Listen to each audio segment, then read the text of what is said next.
Oh, hi, Mark.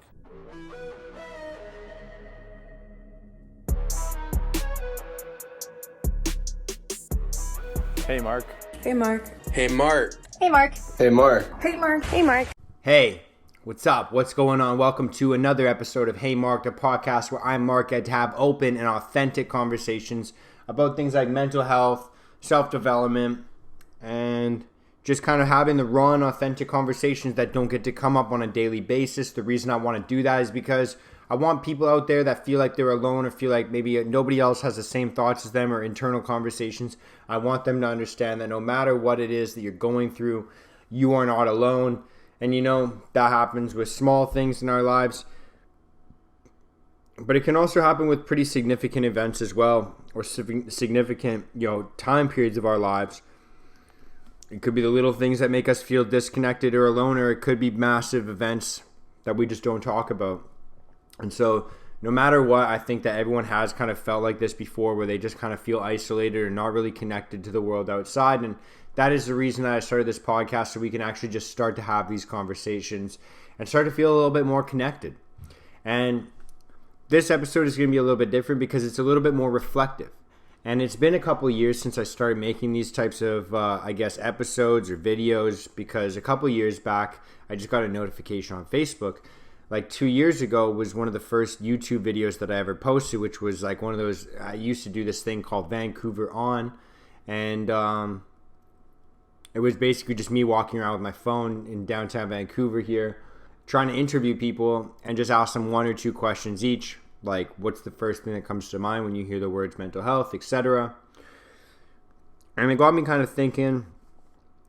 Well, also Zach from Plaid Jacket Philosopher kind of gave me this idea as well, but it had me kind of thinking about what lessons or what I've learned in the last couple years since making content like this. And that, I guess, would be the title of this episode. Main lessons, or the lessons that I've learned since I started making a podcast or started making YouTube videos. And so I guess if I had to break it down, there's kind of like 3 or 4 main lessons, but there's kind of like sub lessons within the lessons, and I'll try and go as in depth as I possibly can just to see if it kind of gives you as well a little bit of perspective. But I guess the first main lesson that I learned was you learn a lot about yourself. And that's with anything, and it's not just podcasting or making a YouTube video, but anytime that you make yourself vulnerable, whether you're quitting your safe corporate job, your 9 to 5 to go and chase your dreams, whether you're starting a new hobby or a new sport, whatever it is. Obviously, this podcast is a pretty niche hobby, but I feel like everyone and their uncle has a fucking podcast right now. But when you start to actually do something that you're passionate about, that you get enjoyment out of, that you can actually be appreciated for, that you're learning about, you become a student to something, it makes you very humbled. And it can kind of teach you a lot about your own identity and who you really are. As well, obviously, having a podcast and being a public platform to speak on, you also learn quite a bit about your identity, because you can have, open conversations about things. If someone disagrees with me, they definitely let me know, whether that's on social media or in person. And then that kind of puts my ideas, almost in a position where I'm going to have to, either double down on what I think or give up on what I think and adopt a new way of thinking. If someone disagrees with something I say, then obviously it's going to make me believe in what I say twice as much, or it's going to change what I believe, and I'm going to stop believing whatever I believe and start believing whatever they believe is the truth. And that's kind of the importance of free speech. And maybe Zach and I might have a chat soon about Bill C-10 and Bill C-36. But once you start to kind of be authentic and speak your mind and be a lot more, I guess, vulnerable and open, then you learn a lot more about yourself as well. And so that's one of the lessons that I've learned, through podcasting and through having this YouTube channel is, a lot more about my own identity. Just being able to speak about my opinions, like I said, and then having someone either correct them or doubling down and verifying them. I learn a lot just by having these conversations, and I learn a lot about myself. And, you can kind of contrast when I first started how my voice sounds and compare it to right now. And I think that you can hear the authenticity kind of bleed through a lot more now. Whereas before, you can kind of tell that I was thinking about how others would think about me as they're listening to it, I think. And I just, in the last couple of years, it's made me a lot more comfortable with, the idea that we're not all going to sound perfect all the time. Even like someone who's like me, who sits down multiple times a week to actually listen to their voice, and how they sound and how they speak. Some would argue that I should edit out and cut out all the times that I kind of have blank space, or the times where I'm like, or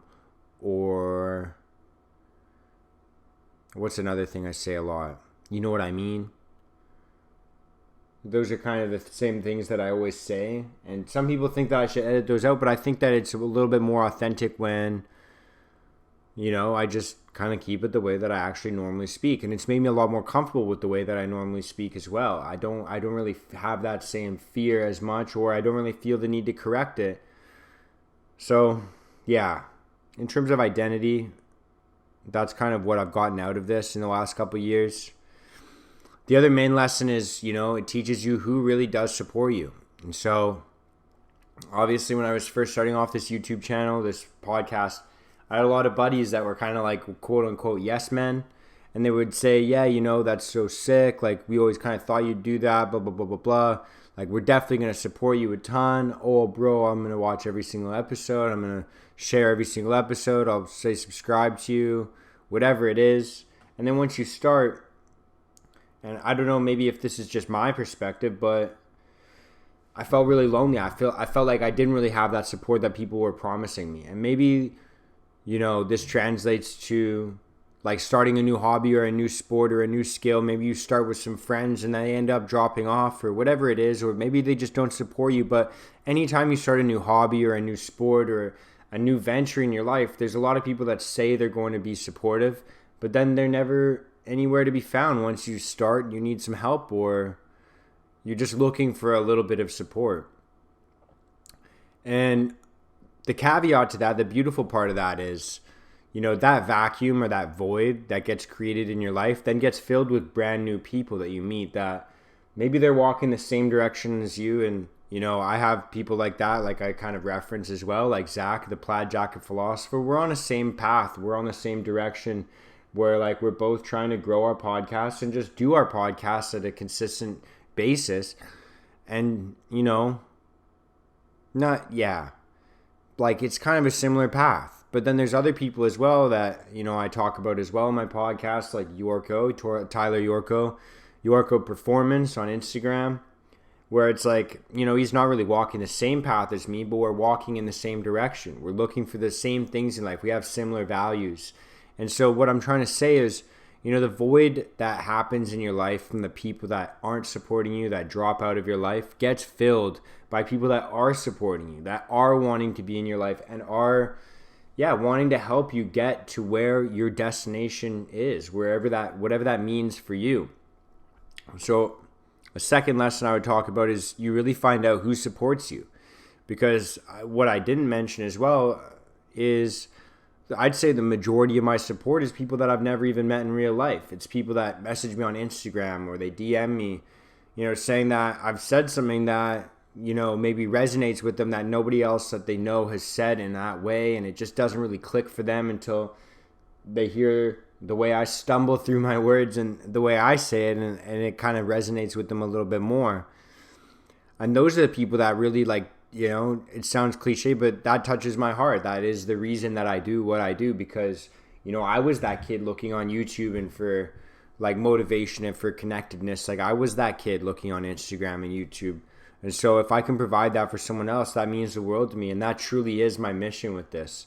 And that's kind of what keeps me consistent. I guess, here's a little insight in me being vulnerable is like, that is what keeps me consistent on those times and those days where I'm like, fuck, man, I don't want to do this. I don't really feel like recording an episode, or I don't really feel like editing. Like, that is what keeps me pushing. That feeling of being able to connect with someone that doesn't feel like they could connect. And that's kind of, I guess, the last kind of lesson would be like, I don't really know how to word this as well, but you don't really have to be qualified to be qualified. And I made a post on Instagram about this a while back, but what I was trying to talk about was kind of like in debates and arguments. And I'm going to try and frame this in a way that makes more sense in terms of like everyone's actual everyday life. Because I don't think that debate and argument is like kind of, I mean, it definitely is necessary sometimes, but it's not really a enjoyable form of communication for a lot of people. So I'm going to try and put this in a better way, or better frame, and you're going to have to bear with me while I think about this. I should have planned it ahead. But you don't necessarily have to be qualified to be qualified. And so I guess I'll start off by explaining my post. What I said, I think, was, I used to not feel qualified to talk about mental health and self-development because I'm not a counselor. I didn't go to college. Well, I did briefly for business management, but nothing like this. I haven't formally studied psychology. And so because of all these reasons that I was telling myself, I didn't really feel qualified to talk about mental health and self-development until I realized that a lot of us are practitioners of these things without even knowing. We just might be kind of experimenting with the wrong substances or people or practices in terms of mental health, basically developing wrong coping mechanisms or unhealthy coping mechanisms. That in and of itself is kind of a practitioner of mental health. You're just kind of doing the wrong sides of the experiments, if you were to look at it that way. If you're still following what I'm saying, basically what I'm saying is we are collecting qualifications to speak about things all the time. And so if someone is starting to doubt your qualifications or argue your qualifications with you, instead of arguing what your actual argument or points are, then it means that there's probably a lot of legitimacy behind your arguments or your points because they're not attacking what you're saying, they're attacking who you are. And so a lot of the times, because I have read quite a bit of, I've got an array of books here about mental health, self-development, and just identity and different things like that. I got a list of the books that I have read, and if you are looking for a book, I would love to recommend one for you. But, I have learned quite a lot. And in terms of, as well, just being reflective and journaling quite a bit more, I have, my own experience that I can share. And so a lot of people sometimes when I do make, certain claims of things that might help you in your life, people say, well, how would you know? You're not a psychologist, you're not a psychiatrist, you're not a counselor, etc., whatever label you want to put on people. But at the end of the day, if they're not talking about, the point that I'm making or the argument that I'm making, then that means that there's probably some sort of validity to it in the idea that they're attacking my identity. And so I guess, like I said, I want to relate this to the average person, and I want to relate this to somebody that, is maybe kind of wanting to make a step in their life that they're hesitant to make. And I guess the way that you can do that is, say you want to start a new job. Say you work, as a cashier somewhere and you want to become one of the sales reps of the company and you want to start, making some more steps in terms of your vulnerability, or you want to make a promotion or get a promotion, receive a promotion, I guess is what you're supposed to say. You want to become management level. You're going to have some people in your life that are going to say, yeah, you know what, you'd be a great manager. And those are the same yes men that I was talking about as well before. Even though that they might not think it, they're going to say it to your face. And, that kind of sets up this weird situation where you think that you're always ready for things. And once you start it, you feel like life kind of slaps you in the face or you're not ready, which is definitely going to happen. You're going to get imposter syndrome. But that's not because you're not qualified. It's because you're not qualified yet. So that's like the first wave of people is going to be like the yes men who set up this weird utopia society in your mind, which they don't mean to do. They just think that they're being supportive, but that's another video for another time. But the other group of people that you're going to get when you start to say that you're going to gun for a promotion or start a new position or start a new venture in your life is the people that are going to doubt you. And they're going to say, like, who are you to think that you could be a manager? Who are you to think that you could be a salesperson? Or who are you to think that you could be an entrepreneur or a podcaster or a skydiver, whatever it is? And at the end of the day, none of us start off in the positions that we're destined to be in. And so the reason that they don't think that you're qualified for it yet is because they've never seen you do that thing, but you just haven't done it before. And so once you start to do that thing more often, you gain the qualification that they're looking for, that they think that you need before you start. I know that's kind of a weird, indirect way of explaining what I'm trying to explain, but what I am trying to explain is you don't always need the qualifications to start something. And for myself, that came in the form of being able to talk about mental health and self-development on a podcast.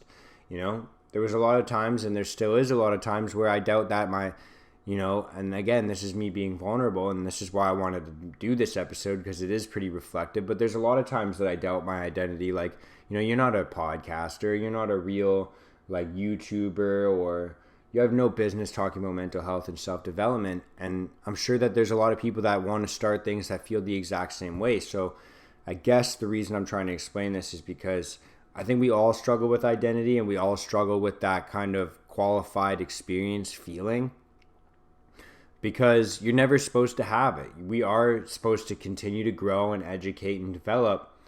And that qualification kind of puts a cap on us, I feel like, a lot of the times, where it's like, okay, I've achieved this qualification and now I can stop growing.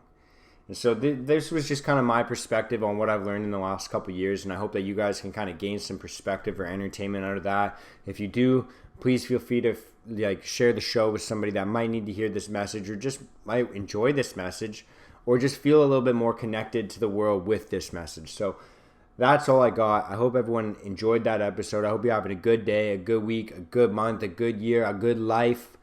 That's it. Thank you so much. Much love and peace out.